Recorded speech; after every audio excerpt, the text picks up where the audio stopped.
Sahanau bhunaktu sahaviryam karavavai tejasvinavadhi tamastumavi bhushavai om shanti shanti.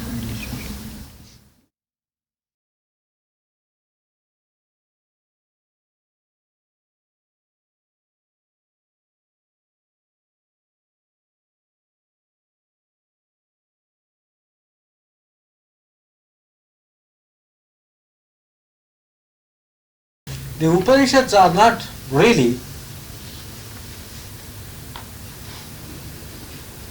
concerned with the day-to-day problems that confront you and me, or the world that you and I have created, constitute, and struggle to destroy.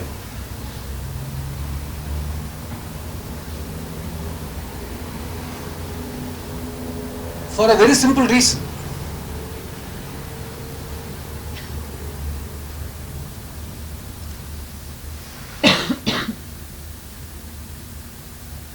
If you look around and see for yourself,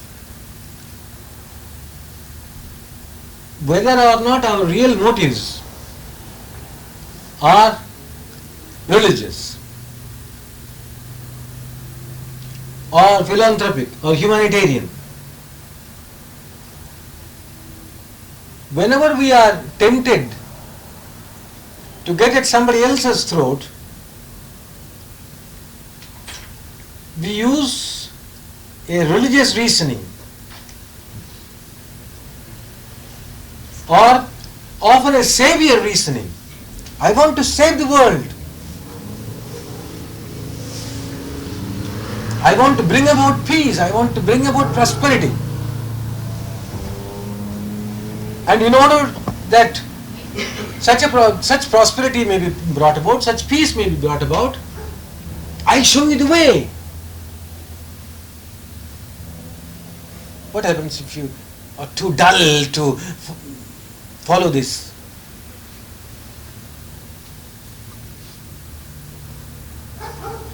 Then they who are not so dull and therefore become my followers take care of you. It's a very simple thing. Right. Then recently there is a tremendous get-together movement. I'm sure you are all familiar with the ecumenical movement everywhere. Not only among the Christians, but also amongst people of all religious denominations, all religions of the world. They all want to get together. What for? So that they might beat up somebody else who doesn't believe in religion. Right? When you form a club, it becomes a club to hit somebody else. That's why the word has these two unrelated meanings. A club is this, and a club also is that, with which you hit.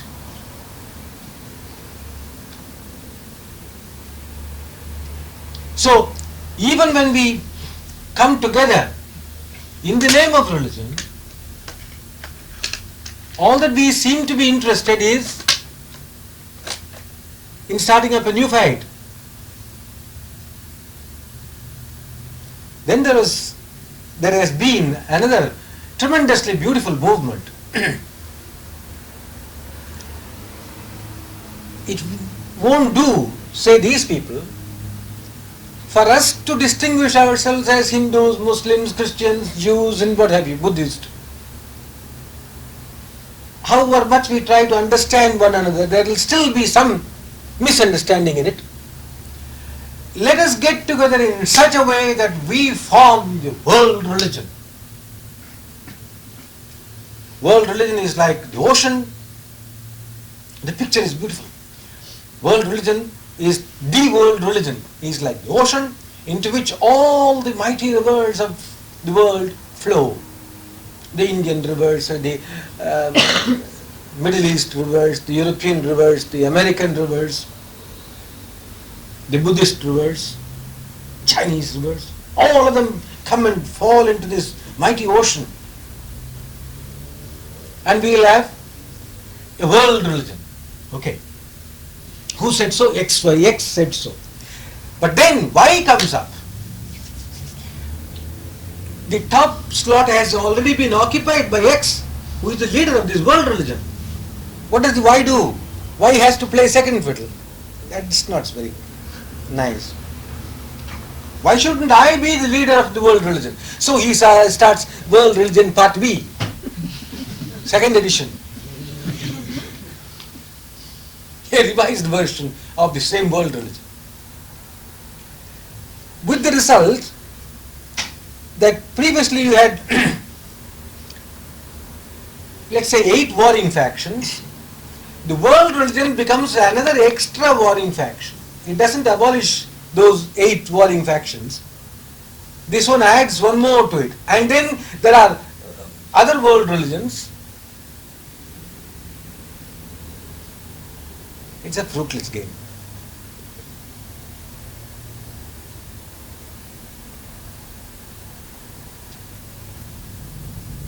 Without saying so, as we suggested right on the first occasion, without saying so, the Upanishads direct your gaze to the source of this problem, you.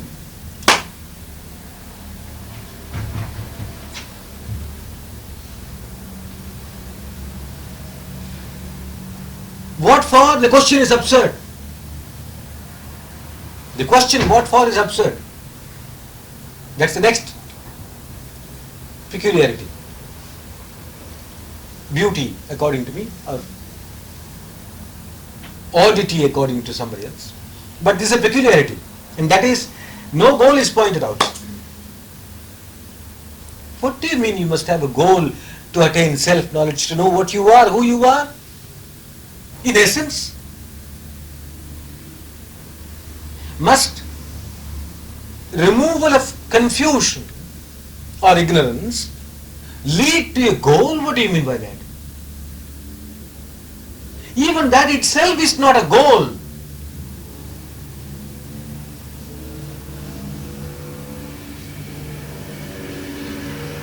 You don't go to bed with the goal of waking up next morning. You go to bed and you wake up. Sleep has no other goal. Sleep is sleep.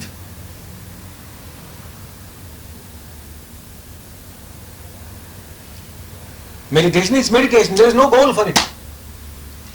What happens if you introduce a goal? You have destroyed the whole thing.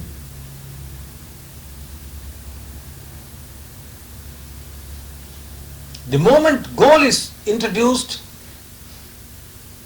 into our lives, life is destroyed. The beauty of life is destroyed. You see that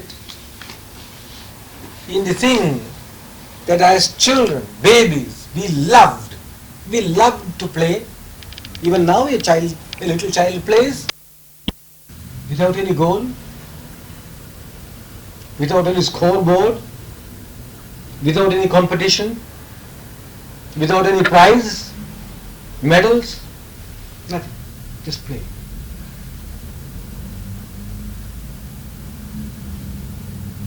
If you have ever played a game like that, or if you remember your own childhood when you did play games like that, perhaps you realize how blissful, how beautiful it was. Then somebody introduced the concept of excelling.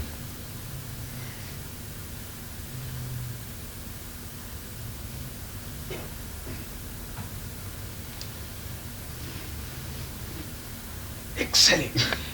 There must be an incentive for you to run faster, work faster, do something more efficiently. And so competition was introduced.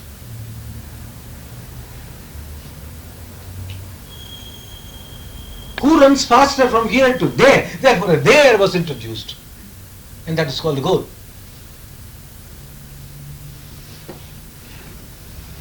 The man who did it obviously thought we were all donkeys, and unfortunately for us and fortunately for him, we have proved him right. And so dangled a carrot there called a trophy, a medal, a prize money. That's the end of the whole game. We are not interested in game anymore. It's become a money-making concern, and big money, gambling. Somebody comes and says, "Oh, can you predict which team is going to win?" And if your prediction is right, you will get 10 times the money that you invest in this ticket. My God, poor things, they are playing. And must we gamble over those things? Then politics, then gun, then security, police, beating up. Where was this game? Where was sports? And where are we? The same thing will happen to everything the moment a goalpost is introduced. The moment a goalpost is set up, you have destroyed the thing. Whether it is called life, meditation, study, growing, anything. Sports. And therefore the Upanishads very carefully avoid this goalie business. There are no goalies in Upanishad. We are all playing, and in this play we are merely observing and studying ourselves. Why? What for? There is no what for. Especially those of you who practice all sorts of meditations, please remember this.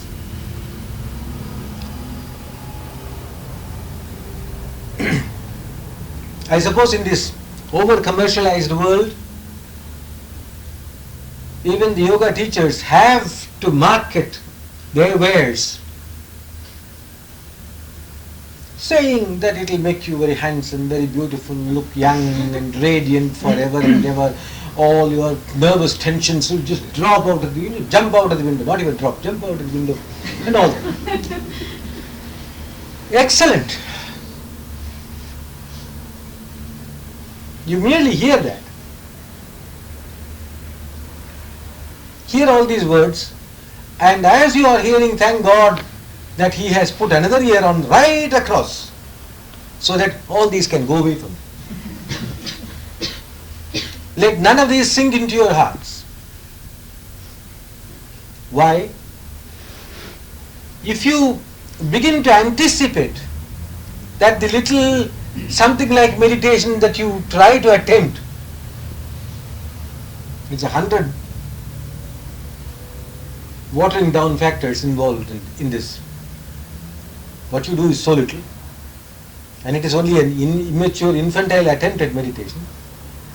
But even that is vitiated by your expecting peas to drop. If the roof is not very carefully built, a piece of something will drop from there.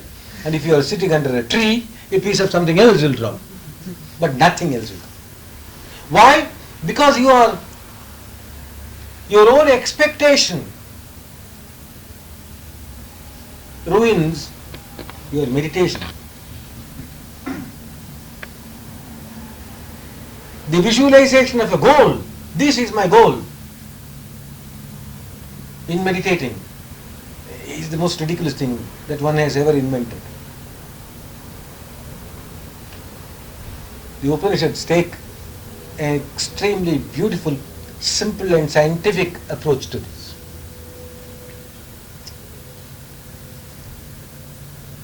As we saw right on the first day, a boy thinks, and he thinks some nice thoughts, and he thinks some not so nice thoughts, and suddenly he becomes curious and goes to a master and says, "What makes me think?" Huh? That's what I want to know.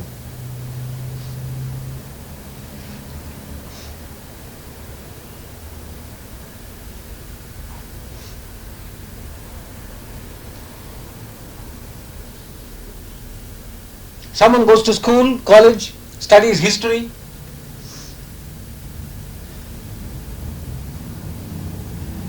The word history was formed when there were only kings. Now it is only a story, not his story. It may be her story also.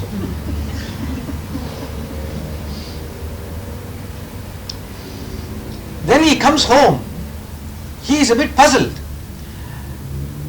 I know Alexander the Great. I know King Henry VIII. I know King Lao Tzu. But the one fellow I know nothing about is the man in the mirror. I stand in front of him, I shave him, I scrub him, but I don't know him. That's all. Is that right? There is no other motivation there. I know everybody else, but I don't know myself. What is myself? Yeah, I want to know that. And I go to a master and ask him, "Hey, what is this? What is knowledge? I went to school, I went to college, university, I have a diploma and all that." And the master says, yes. That is one kind of diploma. There is another kind of knowledge which does not involve the cancerous thing called diploma. I don't know if you know, and I don't know why either. Cancer is also called carcinoma, and from that several types of cancer have the same ending, oma, lipoma, so and so oma. So his diploma means some kind of a cancer.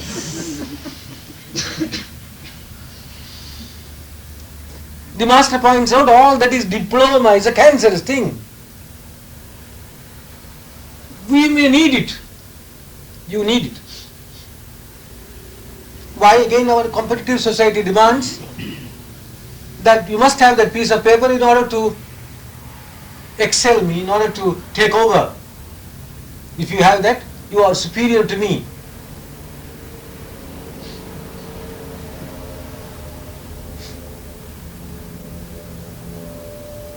And that piece of paper tells nothing to nobody. Not what you know, not even what you don't know, but what accidentally you happen to know at a certain period of time called the exam. That's all the diploma certifies. The teacher says, the master says, that may be necessary for you to earn your daily bread. Okay, I am not going to interfere with that. But there is a paravidya, that is aparavidya, not superior knowledge. One cannot say apara means inferior. It's not a superior kind of knowledge. It's one kind of knowledge which is necessary to live in this world. But there is a paravidya, that is to know yourself. Why? There is no why. How can the master might have just as well ask, how can an intelligent being live without knowing what oneself is? You have an unquenchable thirst for knowledge, which is exploited by all sorts of people.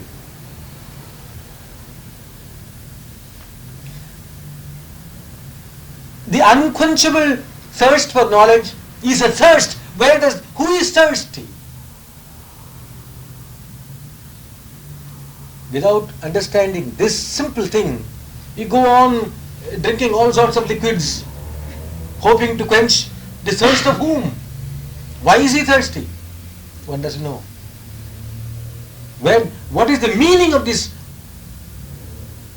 unquenchable thirst for knowledge?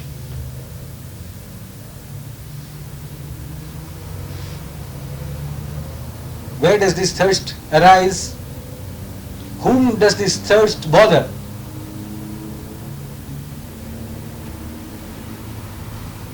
Why do you want to understand you? Can I? Who am I to understand you?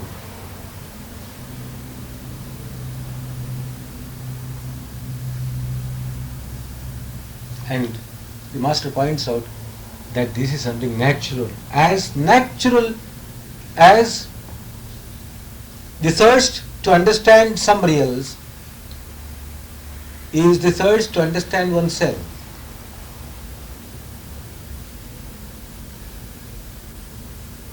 It was natural and it is natural. It was natural right from childhood. And from there, someone or other has taken tremendous pains to ensure that we never get that true knowledge. Starting from our parents, who tell us, you are Tom. I am Tom. I don't know what the Tom means, but I am Tom. Oh. And then they say there is a tom-tom. There must be two of those things in the drum there. That's a tom-tom, this is Tom.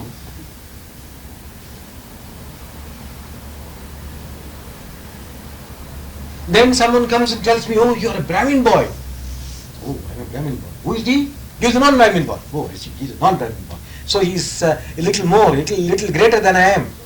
Because I am only Brahmin, he is a non-Brahmin.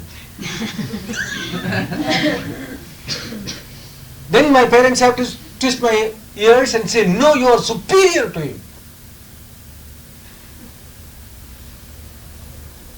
This way, in Sanskrit, these are called Samskaras. There are about 10-15 of them mentioned in the religious traditions. Samskara. I don't know why, don't ask me. Samskara has got two entirely different meanings. The literal meaning is something that is done very well. Samskara is something that is done very well. So that if you know who you are a Brahmin, you know you come of a very wealthy family, you are well connected and all that, whatever you do will be more efficient. If you are educated, whatever you do will be more efficient. That's one view. The other view is this word can be translated precisely into the English words, samskaras. Right from childhood, we have been beaten up by our parents, by the older members of the society, by the teachers, by this, by that, by leaders, who keep on telling us, you are this. My God, how can you know who I am? Why don't you leave me alone and ask me, please friend, find out who you are. How can you know who I am? But we are being told constantly, you are a Christian, you are a Hindu, you are a Muslim, you are so Buddhist.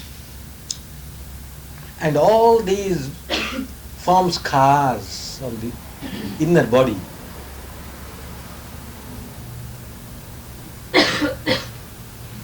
And when the whole inner body is full of these scars,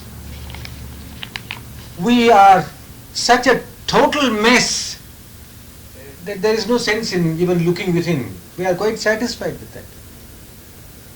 And the desire to examine who we are doesn't arise, and if it does arise, the vision is not clear. Only the scars are apparent.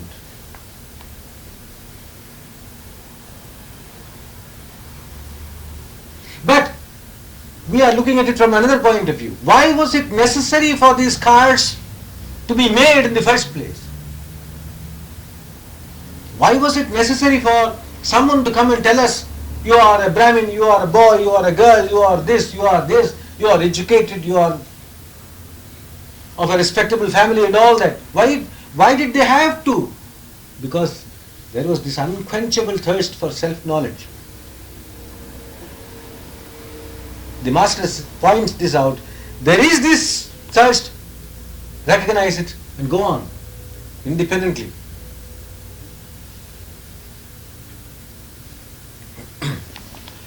In this quest, the master may or may not help you.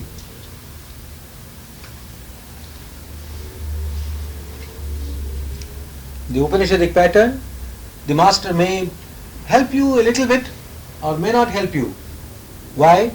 Because the discovery has to be yours. If it is not, it is utterly useless. On the contrary, it can be dangerous.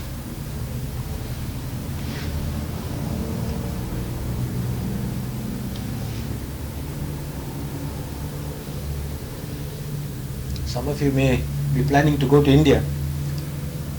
I might give you one tip.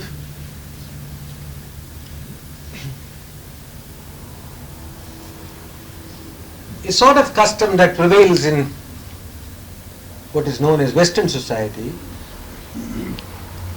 and which is accepted as a sign of even friendship, close friendship, very intimate friendship, is taboo in India. That is, you pick up a cake, bite it, it's nice, have a bite.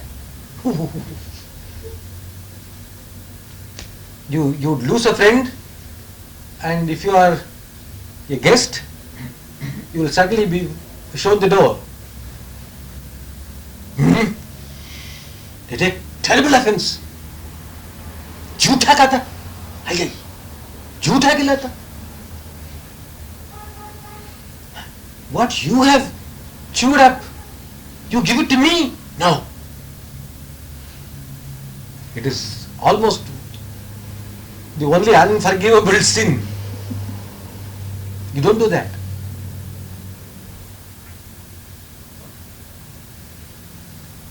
And yet, when it comes to this vital truth, most important factor in my life,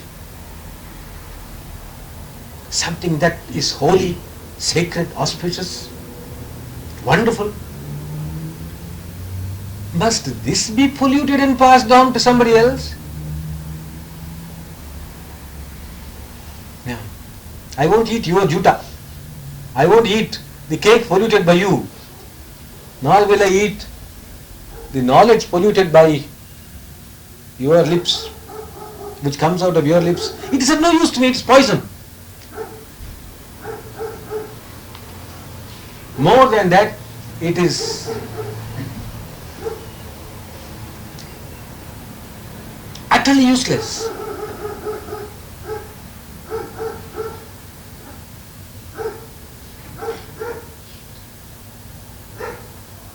Information that is gathered by the ears will desert you when that knowledge is most needed. There's a lovely story, which I won't take your time telling the story. In the Mahabharata, there is a character called Karna. He was really the elder brother of the Pandavas, the noble ones. But somehow, okay, I'll give you that gossip also. He was born before his mother got married. It's not the first time these things happen in the world. He was born before the mother was married. And so, fearing a scandal, she floated him in a river like Moses was floating. And he grew up as something else. Not as a Kshatriya, not as a prince. He was brought up by someone else.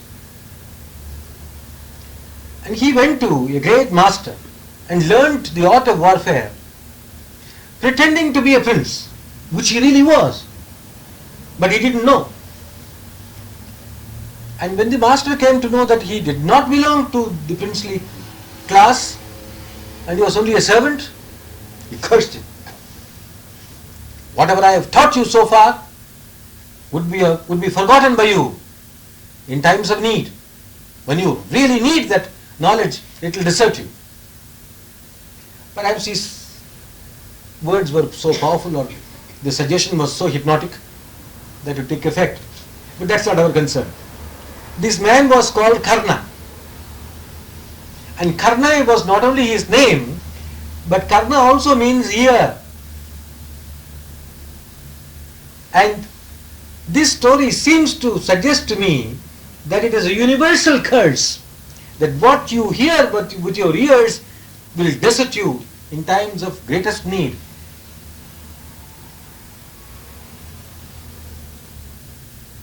But you don't forget something which you have personally discovered, personally experienced.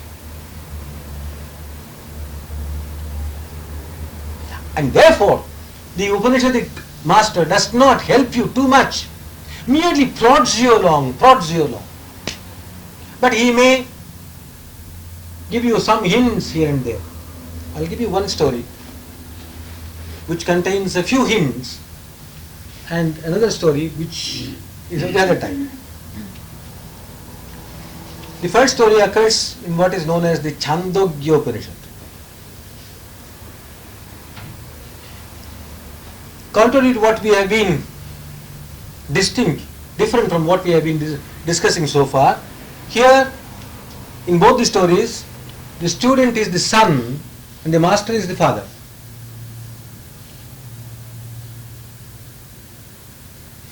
But normally the father does not teach the son. I think you know this better than I do.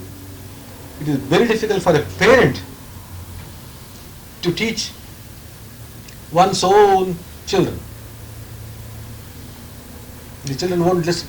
The same thing if it is told by a neighbor, they would listen, but not to the parents. This is normal rule, general rule, though there are exceptions. Here, the son, Shvetaketu, was sent away by the father at the age of 12 to learn from a guru, from a teacher. In those days, the teacher used to impart instructions in all subjects of day-to-day importance and also some sort of religious instruction. History, geography, mathematics, language, plus something religious.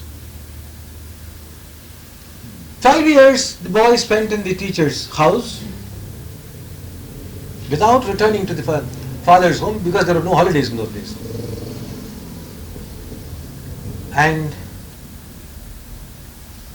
at the age 24, he was quite a young man. He returned home, and as he approached the house, he realized that he was more educated than the father. He's an illiterate rustic. Me, I got a degree. Hey, did you have a degree? No. He knew that the father didn't have a degree, and he had one. So his temperature was higher than the father's. That's what degree means. His father's was 96.8, his was 100. No? He came upright because he had heard some very great leaders say that you should not bend down, bow down, nobody is superior to you, nobody is inferior to you, just walk upright. This upright may mean all sorts of things, but he took it to mean literally upright.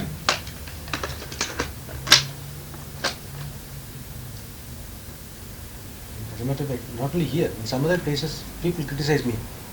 How will you bow down? Sannyasi must stand upright. I tell them, I don't know about self-respect or whatever it is, that's their argument. I want to keep my backbone supple and therefore I bow down. I'm more healthy because I bow down a lot. You stand upright and you have a stiff back and then go to yoga classes and the sheep makes you bend down. You pay for that, I don't pay for it.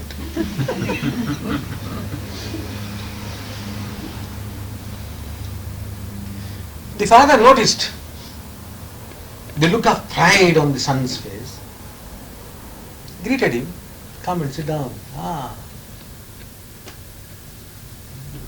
you seem to be thoroughly educated? I said, yeah, university. Tell me, did you also learn that which enables you to learn everything else? Knowing which you know everything else? Yeah? Is there such a thing? Asked the young man. And the father explained. Take for instance clay. If you know the characteristics and the property of clay thoroughly well, then you would know all things made of clay. And you will also know Vacharambanam Vikaro Namadhayam Mritike Ityeva Satyam. You will also know that all things made of clay are clay only, though their names differ.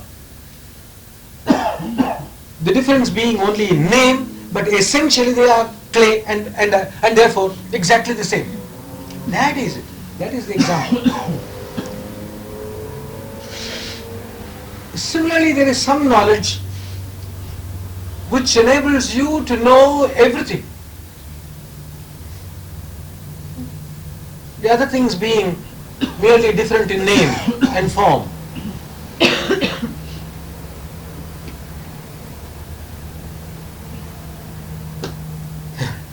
The son was too proud to admit.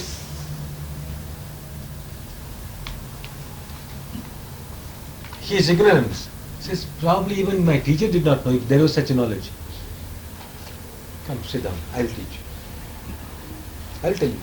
Come and sit down. That is the self. It is the self-knowledge. If you have the self-knowledge, you will then be able to understand everything. But that is not the goal of self-knowledge. Self-knowledge is self-knowledge.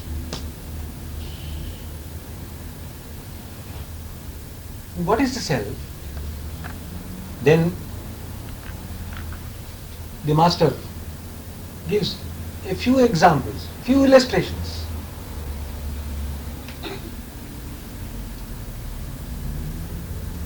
A few illustrations.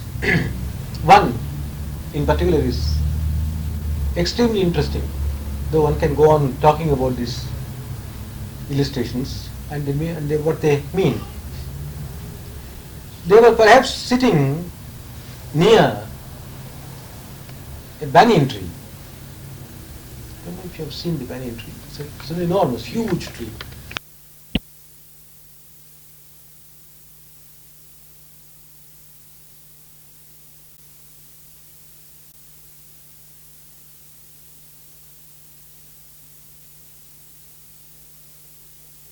Fruits are very much like fig, but small. The size of a pea almost, but the inside of a fig. And the master said, can you go and get me one of those fruits which has fallen on the ground? The young boy brought, here you are. Why don't you break it? It's easy to break. Like fig, small fig. It's broken. What do you see there? Oh, about 100 seeds. Isolate one of them, please, can you? That one is isolated. What do you see? One seed. Break it. I don't know how he broke. It's extremely difficult.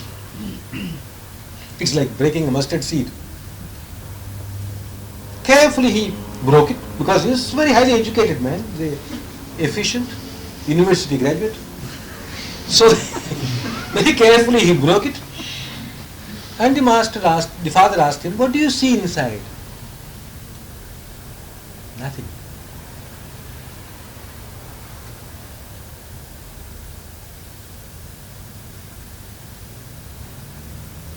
And the master merely pointed out that nothing is that from which this tree has come.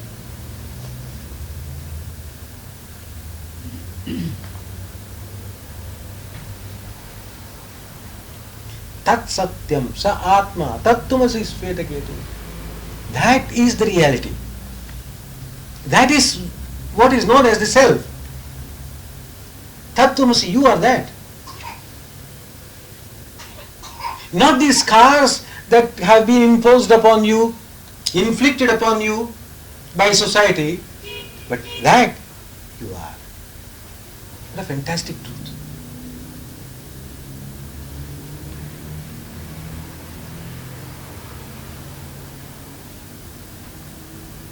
It is so subtle, and you do not see it, not because it is invisible, but because your sight is gross. A friend here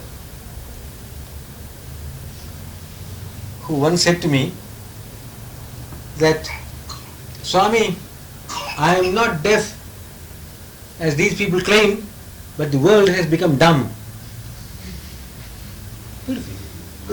Two ways of looking at the same thing.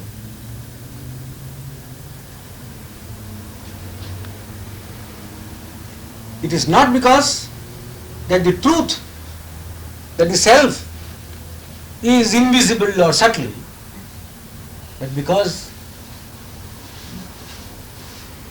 the perceiver is gross. Sa atma tattvamasi svetaketu. Now even science is coming very close to this discovery of the same truth. You call it DNA, they call it God. It's funny that they must all choose only three letters. But in mathematical terms, it remains XYZ, an unknown quantity. Whether it is called DNA or God, all that remains XYZ. Though it is the ABC of knowledge. Funny that in all these contexts they must be using always three letters, not ABCD. ABC of knowledge, the beginning of knowledge, and God or DNA, or it is XYZ, I don't know what it is, unknown quantity. That unknown something is the reality, is the truth. What does the master suggest here? What the master suggests is given to us in the other story, in the other Upanishad called Taittiriya Upanishad. Very interesting. Here, again, it is the son that is the student. He goes to the father because he has heard the word self, or in this context, Brahman. He goes to the father and says, "Adihe bhavo brahmeti." Sir, teach me what is Brahman, what is truth, what is the self.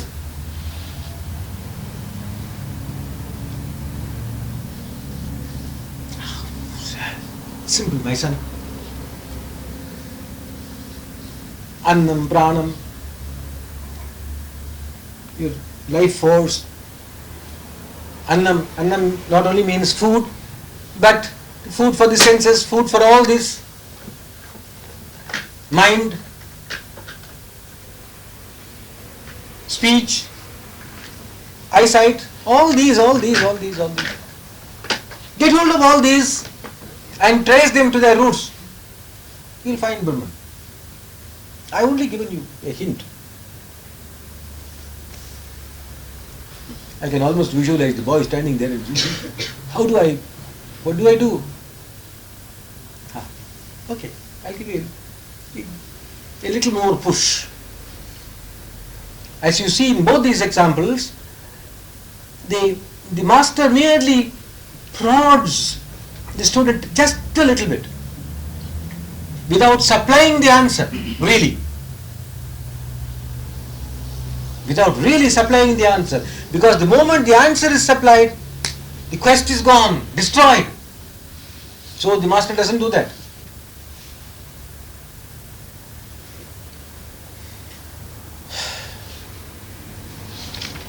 Seeing this student who is the son look very puzzled, the master adds a non-hint. Yato va imani bhutani jayante yena jatani jivanti yet prayante vishantiti tad vijignyasasva.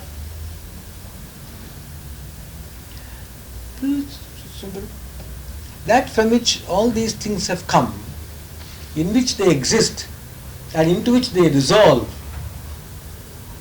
that is Brahman, that is the self.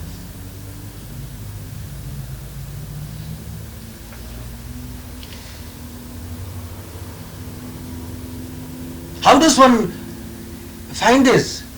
By meditation, by tapas. Here, the word used for meditation is tapas. What does tapas mean? Literally, means burning, intense burning. Meditation is not quietly sitting in a corner and closing the eyes. You can do all that. Why not? When the eyes have been provided with eyelids, why not close them sometimes? You can.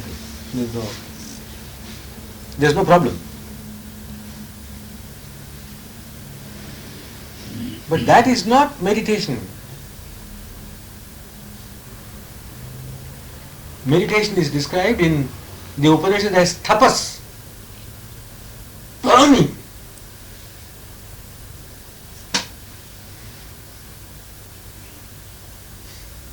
Already, I guess, some disillusionment arises in the hearts of serious students. Oh my God, we all thought that we sit there very completely relaxed with the nice incense or some music or something going on, and we'll forget our body, forget everything and go into a transcendental state. It may not be, you are burning inside.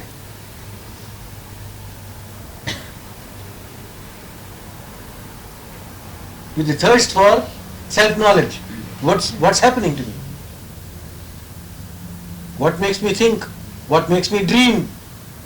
What makes me sleep? All sorts of questions.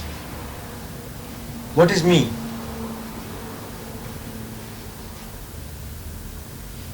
It is not a restless or distracting burning, but a burning which at the same time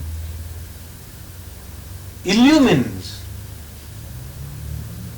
your innermost being. That sort of burning is tapas. The master merely suggests, come on, go on, do tapas. With this question, which is more a quest than a question. What is it from which all things have emerged? In what do they exist, or because of what do they exist? And into what will they ultimately be resolved is the question.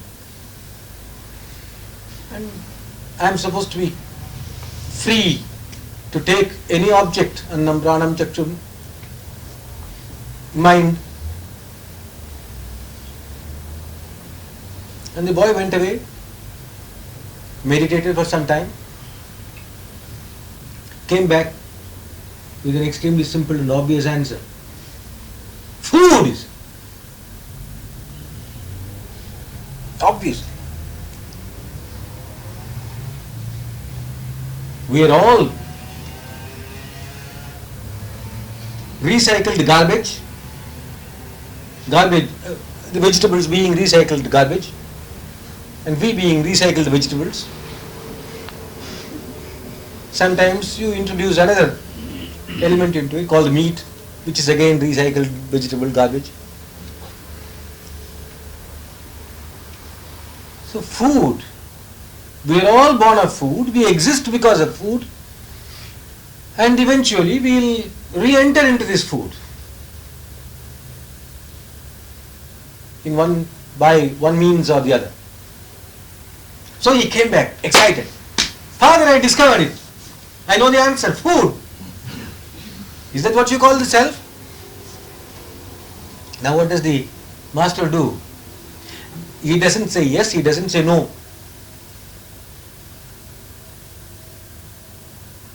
This is a very peculiar behavior.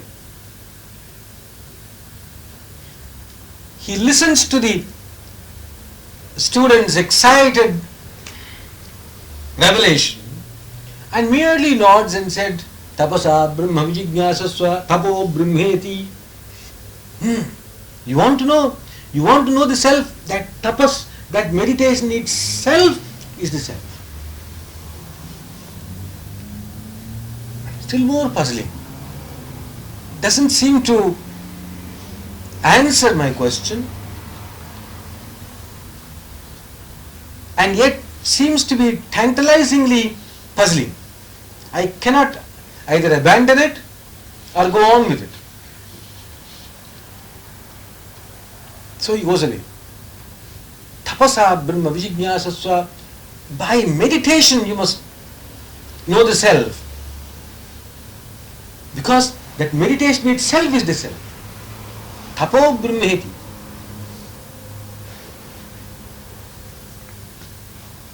Therefore, meditation, if it is to be properly carried out, is not the activity of the self. If it is the activity of the self, it is an exercise of the self which will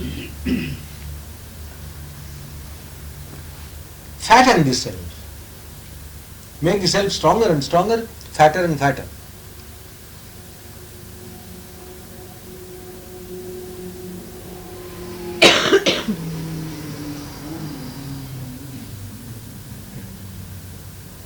Meditation truly is not the activity of the self.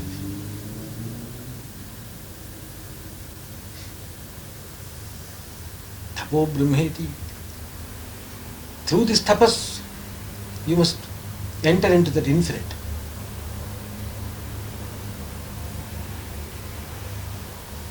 And so he goes away again.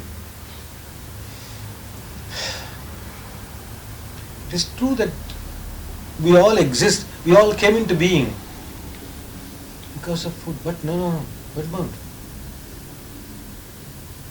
Not all bodies reproduce. A dead body, for instance, does not reproduce. A dead thing cannot harbor, cannot support life. A problem. We can do that only as long as we are alive. We can reproduce one another only as long as we are alive. And we are alive. So that even food can be digested only as long as we are alive. Life, that's it. Excited again. He rushes back to the teacher and says, Father, I found out. I was wrong last time. But this time I am absolutely correct. This is the scientific boast. The last generation of scientists were fools. They didn't know the truth. They did not investigate properly. But now, what we say is absolutely true. This is the most unscientific statement. This young boy comes back and says, Prano Brahmedim Bejanat. Prana. Its life force is the self. Life force is the infinite.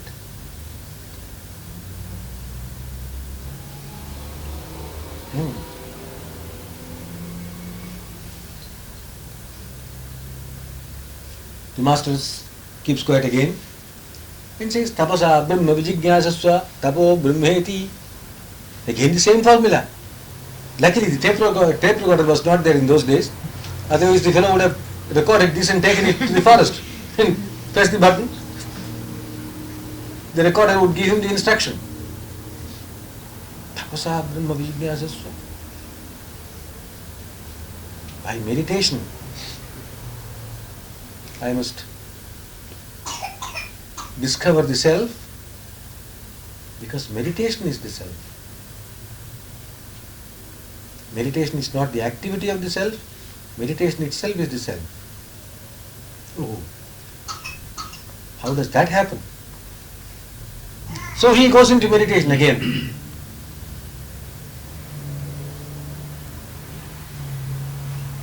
The life force or energy is just energy.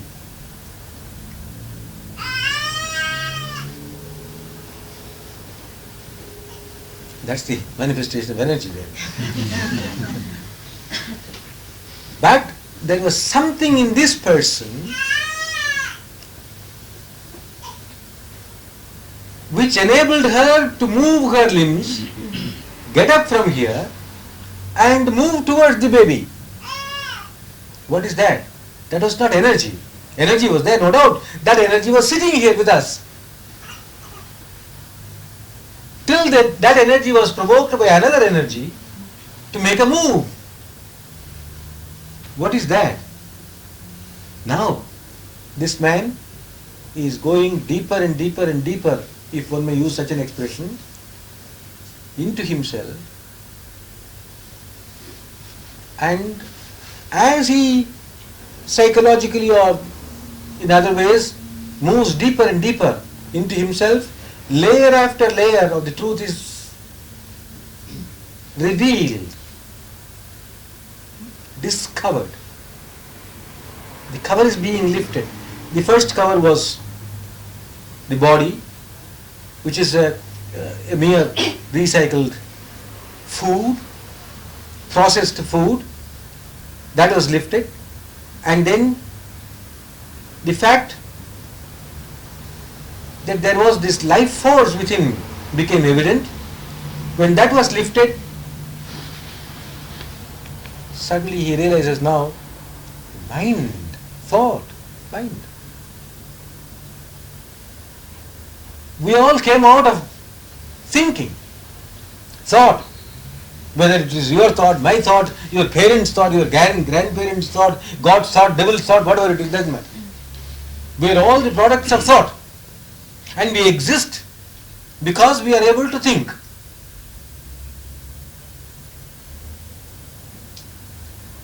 And we will eventually get into thought. Thinking, thought, mind. Mano, Brahmi, Vijana came back with this discovery. That mind is more important than life force, because it is the mind that moves the life force in this direction or in that direction.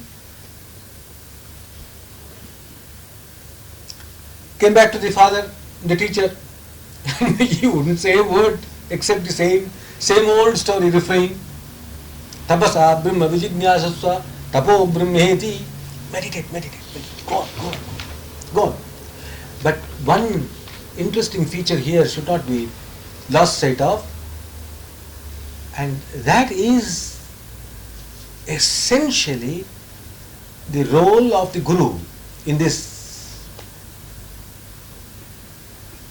discovery.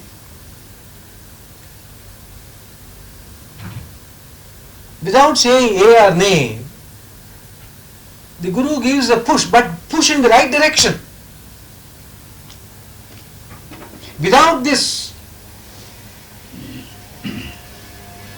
Upanishad sitting near and exchanging a few words, the disciple might at one stage have congratulated himself on his tremendous discovery and gone away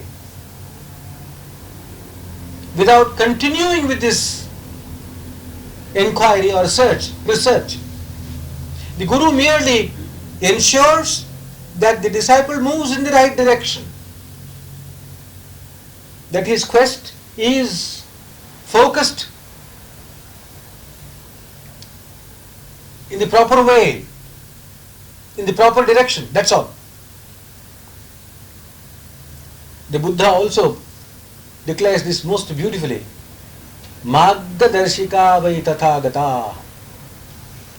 The Buddha's only role is to point out the path, the way, the direction. He can merely direct your attention properly so that you don't get lost. So he gives just a little bit of a direction, just a little push, so that you don't stop before you reach the goal or before you reach self-knowledge. You don't make a mistake, you don't run off at a tangent. Right, that's all. So again, the same answer, the same response, go and meditate. Oh my God. Is there a cause for thinking? Just as life force was the cause for moving the bodies, mind was the cause for moving the life force, operating the life force. Who operates this mind? What makes me think? That's a big question.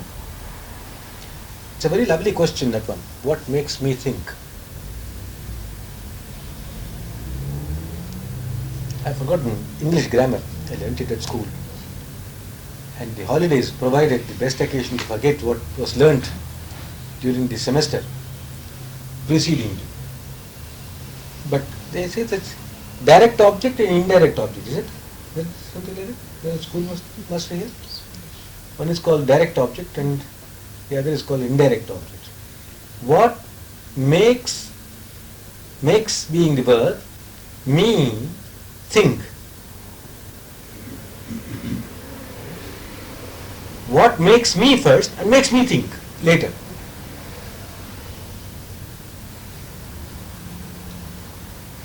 Get clear? What makes me? The me itself is made by somebody, something. What makes me and makes me think? So first I am made and then the thought is made. The me thinks this is my thought. It's a very complicated situation. What makes me think? What makes me? Who made me? Who made what is considered me? Who made what is considered the self? Ego or the self? And then what makes me think?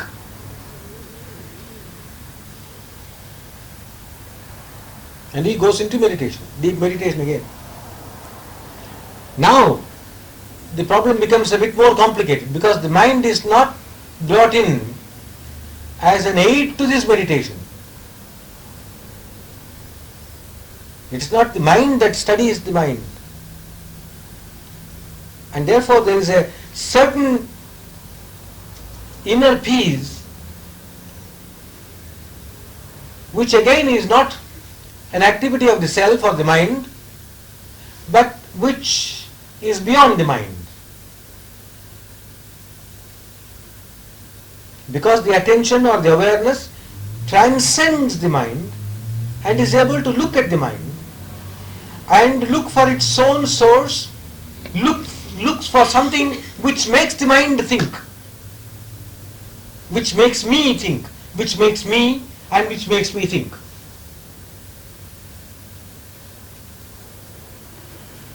At that point there is tremendous inner stillness.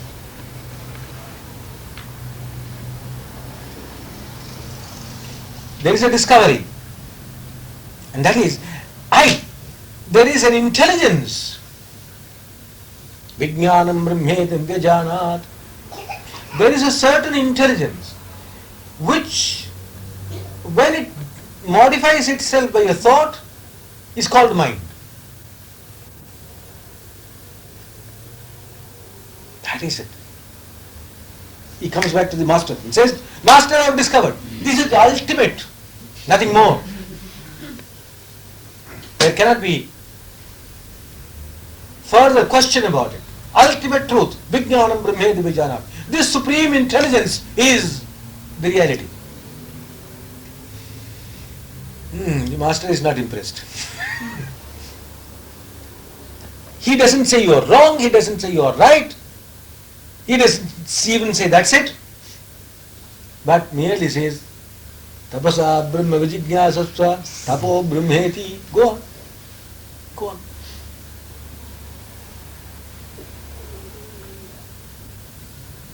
In what does this intelligence arise, and in what does this intelligence exist and get absorbed?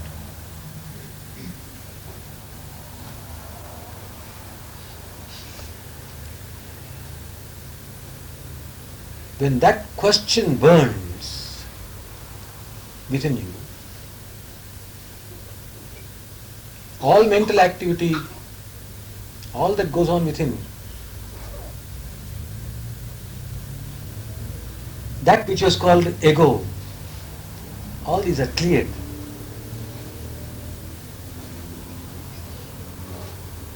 Like shadows that are dispelled by light.